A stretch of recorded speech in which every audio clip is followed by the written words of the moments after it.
এরা কারা? যারা বলতে চায় বাংলাদেশে ইলেকশন 20 বছর পরে হবে, 15 বছর পরে হবে, মিনিমাম 10 বছর পরে হবে। ওই সব ছেলে পেলেরা এখন তো বুঝে যাচ্ছে এরা যে দলটা করছে এটা তো হইলো জামাতে ইসলামের তরুণ দলের এক্সটেনশন। জামাতে ইসলামের একটা দল আছে ছাত্রদের শিবির, এবং জামাত ইসলাম জানে নিজের নামে জীবনে কোনোদিন ক্ষমতায় আসবে না যতদিন মুক্তিযুদ্ধ কথাটা থাকবে। পৃথিবীর ক্যালেন্ডারে 1971 সন যতদিন লেখা থাকবে ততদিন জামাত বাংলাদেশের স্বাধীন বাংলাদেশে ক্ষমতায়, যদি পরাধীন হয় সেটা ভিন্ন কথা, স্বাধীন বাংলাদেশের ক্ষমতায় আসবে না। কাজেই তারা বিভিন্ন ক্যামোফ্লেজ করে রং বেরঙ্গের দল সাজাচ্ছে, এবং তাদেরই একটা তরুণ দলের নাম হইল যে এই যে নাগরিক পার্টি, না জাতীয় নাগরিক পার্টি। এটা হলো তাদের তরুণ দল, এটা হলো তাদের ফেস। এই ফেসের মাধ্যমে এখন বাংলাদেশের সমস্ত কথাবার্তা বলাবে এবং বাংলাদেশের স্বাধীনতা সার্বভৌমত্বের সর্বনাশ করবে। এই কথাটা আমি বলে দিলাম, কারণ এরা যে ধরনের কথা ওই ফুল দিতে গিয়া বলে, এরা ফুল দিতে গেল কেন? এরা কি বাংলাদেশ বিশ্বাস করে? বাংলাদেশ বিশ্বাস করলে কি এরা কি বলে সেকেন্ড কি রিপাবলিক তো থাকে না? আমি তো উম্মি মানুষ, লেখাপড়া জানি না তো। সেকেন্ড কি? সেকেন্ড রিপাবলিক বলে। সেকেন্ড রিপাবলিক, হ্যাঁ, সেকেন্ড রিপাবলিক বলে। ওই বেটারা সেকেন্ড রিপাবলিক তো পাকিস্তান, ওখানে যাস না কেন? ওই করাচি যা, লাহোর যা, রাওয়ালপিন্ডি যা, ইসলামাবাদ যাই, হ্যাঁ নাকি? আল্লাহ রে ছেলেরা, তোমাদেরকে কে যে কি শিক্ষা দেয়? বাংলা ইংরেজি গুলা শিখছো, সুন্দর সুন্দর ইংরেজি। হ্যাঁ, তুমি তো স্বীকারই করো না বাংলাদেশে একটা সংবিধান আছে, যে কারণে তুমি বলো গণপরিষদ ইলেকশন হবে। হায় রে বাবারা, গণপরিষদ রিয়েল গভর্নমেন্ট থাকতো তোমাদের নামে মামলা হইতো, দেশদ্রোহিতার মামলা হইতো। তুমি স্বীকারই করো না। সেকেন্ড রেভলিউশন চাও, সেকেন্ড রিপাবলিক চাও, আর অর্থাৎ এইটা কোনো দেশ না। তোমরা দেশে কোনো সংবিধান নাই, তোমরা গণপরিষদ ইলেকশন দিয়ে সংবিধান কি বুঝাইতে চাও আমাদেরকে? ও বাবারা, কোন বৃন্তের ফুল তোমরা? তোমাদের পারিবারিক বৃন্ত কোনটা? তোমাদের গাছের শিকড় কোথায়? তোমাদের বাপ দাদারা কি মুক্তিযুদ্ধে গেছিল? একটু লিস্টটা দেও আমাদেরকে, না হলে আমাদের লিস্টটা নেও। আমরা কারা? এগুলা কি করতেছো? মানুষকে এত অপমান করতেছো, দেশকে এত অপমান করতেছো কেন? তারা বলতেছে যে 72-এর সংবিধান ওটা ছুঁড়ে ফেলে দিতে হবে, নতুন সংবিধান করতে হবে এবং তার জন্য গণপরিষদের নির্বাচন করতে হবে। এই গণপরিষদ নির্বাচন জিনিসটা আপনি কি? এবং তাদের মনে আছে ইসলামিক রিপাবলিক অফ পাকিস্তান। ওই যে পাকিস্তানের জামাতের আমির, তার নাম হইল হাফিজ নাইমুর রহমান। সে তার কাউন্সিলে বলছে যে পূর্ব পাকিস্তানের আমাদের ভাইরা এখন তাদের ভুল বুঝতে পারছে, তারা বাংলাদেশ বানাইছিল, এখন তারা এটা চায় না, এখন আমাদের সাথে সে মিল হবে, আপনারা রেডি হন। ওই ওদের সাথে হইল ওদের মিল। আমি বলছি বইলা অনেক কিছু আমার হয়ে যেতে পারে, কিন্তু আমি কথাগুলো বইলে গেলাম। এবং আজকে আমি যে কথাগুলো বললাম, রাজনৈতিক দলগুলো যারা বলে না, এই ছেলেপেলেরা জামাতের তরুণ দল যদি সুযোগ পায় তাহলে দেশকে ওইদিকে নিয়ে যাবে।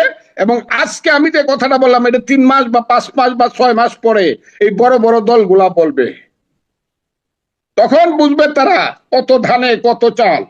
দেশ ওই দিকে যাচ্ছে। ওই যে একটা ছেলে মাহফুজ আলম বলে রাখছে, দেশ গৃহযুদ্ধের দিকে যাবে। তারা এই দেশটাকে বাংলাদেশ রাখতে চায় না। বাংলাদেশ নামটা যদি কোনো কারণে বিপদে পড়ে রাখতেও চায়, তাহলে মুক্তিযুদ্ধের কোন ধরনের স্ট্যান্ড পয়েন্ট, নীতি, আদর্শ কোনো কিছু তারা রাখতে চায় না, সব শেষ করে দিতে চায়। কারণ তাদের পূর্বপুরুষরা মুক্তিযুদ্ধে বিরুদ্ধে ছিল,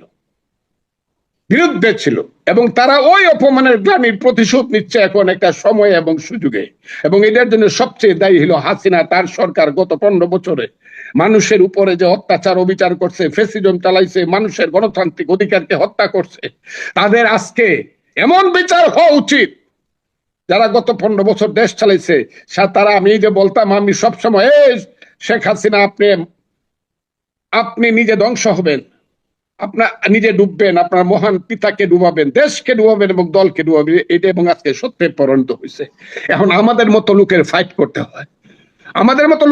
করতে হয়, আমি কিন্তু বিএনপি হিসাবে ফাইট করতেছি না, বিএনপি হিসাবে আমাদের দলের নেতারা ফাইট করতেছে।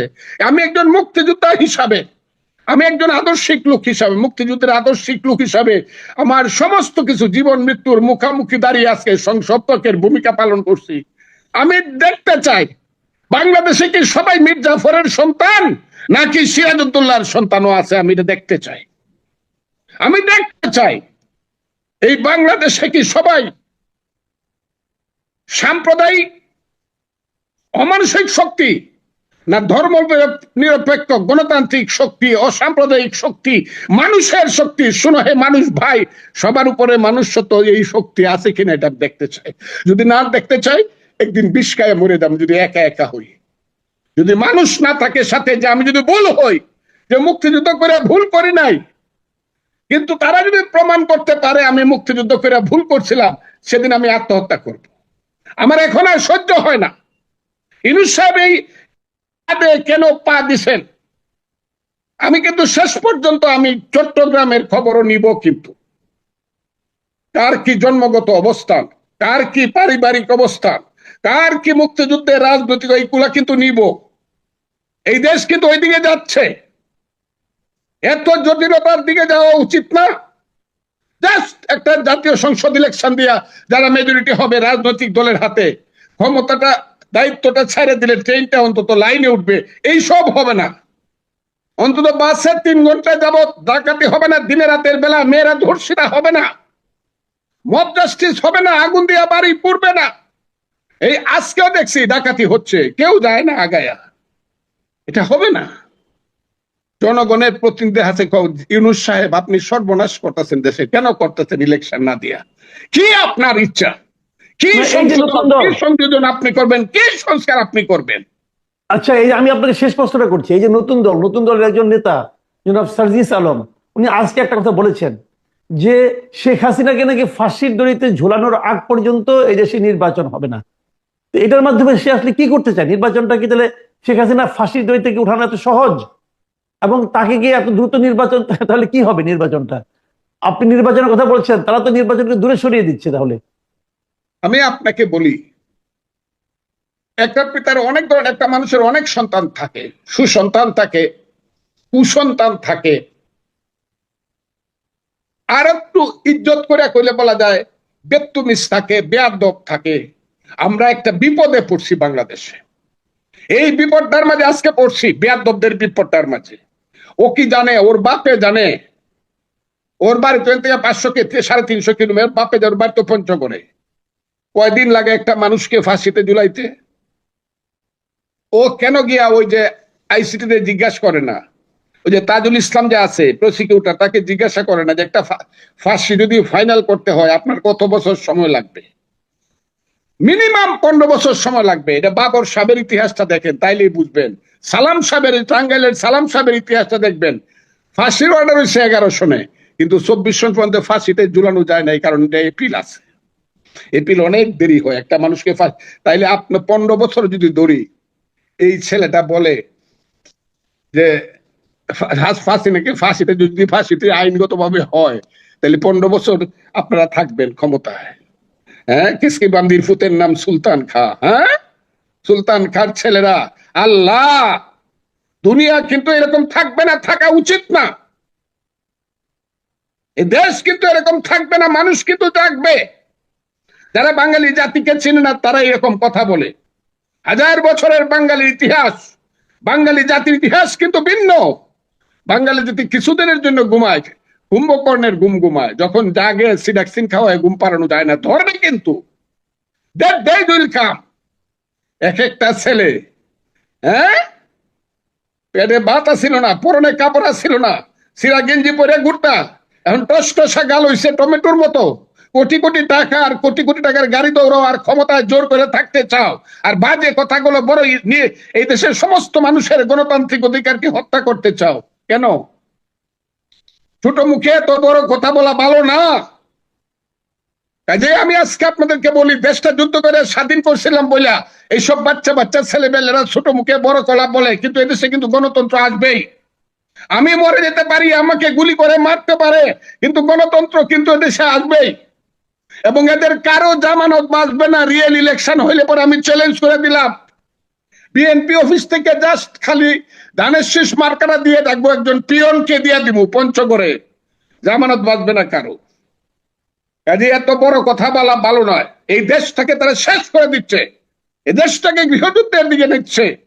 কাজে আমি আপনাকে বলবো, আপনার মাধ্যমে আমি বাঙালি জাতিকে, বাংলাদেশের মানুষকে আমি বলতে চাই, ইউনূস সাহেবকে আমি অনুরোধ করতে চাই, জনাব অধ্যাপক মোহাম্মদ ইউনূস, 7 মাস আগে যখন আপনাকে দায়িত্ব দেওয়া হয়, এই দেশের মানুষ রাতের বেলায় 8 তারিখে ঘুমায় নেয় আনন্দে। এই 7 মাসে আপনি দেশটাকে অন্ধকার করছেন।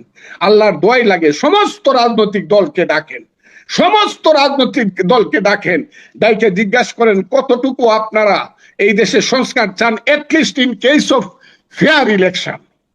অন্য কিছু করতে যায়েন না, পারবেন না, সইটা ঐক্যবদ্ধ ভাবে করে তারপরে দ্রুত ইলেকশন দেন, দেশ যদি বাঁচাতে চান। নাহলে দেশ ধ্বংস হওয়ার সমস্ত দায়িত্ব ইউনূস সাহেবের কাঁধে পড়বে।